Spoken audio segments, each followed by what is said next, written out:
जय महाकाल मित्रों। आज कार्तिक मास के महत्व के विषय में थोड़ी सी चर्चा। कार्तिक मास में दीपदान का बड़ा महत्व है। देवताओं और पितरों की प्रसन्नता के लिए दीपदान करना चाहिए।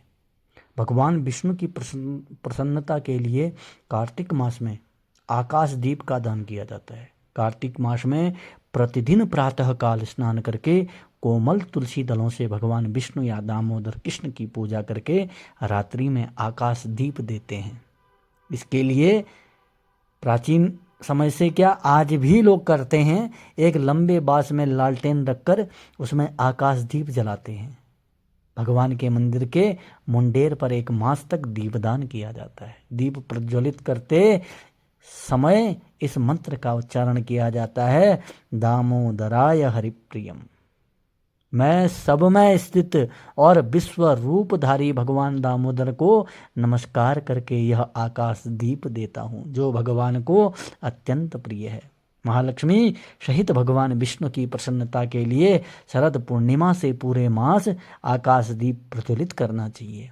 इससे मनुष्य यम की यातना से मुक्त हो जाता है और अपने परिवार के साथ सभी प्रकार के भोगों को भोग करके अंत में विष्णुलोक को प्राप्त होता है।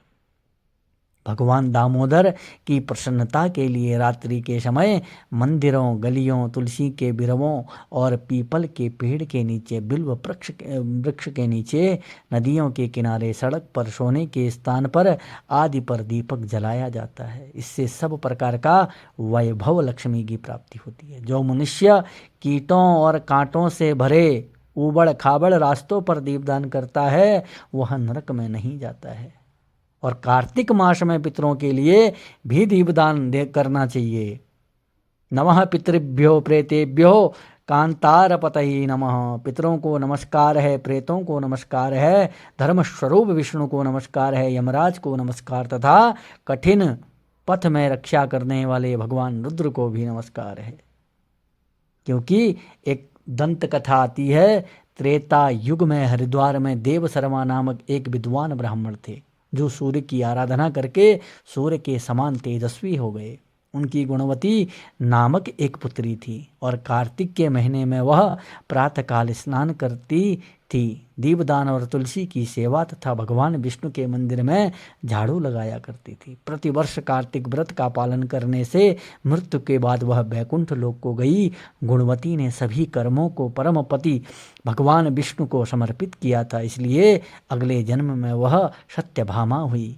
उन्होंने भगवान श्री कृष्ण को पति के रूप में प्राप्त किया। भगवान से उनका कभी वियोग नहीं हुआ और उनके घर में स्थिर लक्ष्मी का वास हुआ। कार्तिक मास में दीप दान से जन्म जन्मांतर के पाप नष्ट हो जाते हैं। जो मनुष्य कार्तिक मास में दीपदान करने में असमर्थ हों, वे दूसरों के बुझे हुए दीप जलाकर अथवा हवा आदि से दूसरों के द्वारा जलाए गए दीपों की रक्षा कर वही पुण्य प्राप्त कर सकते हैं। जय राधे राधे।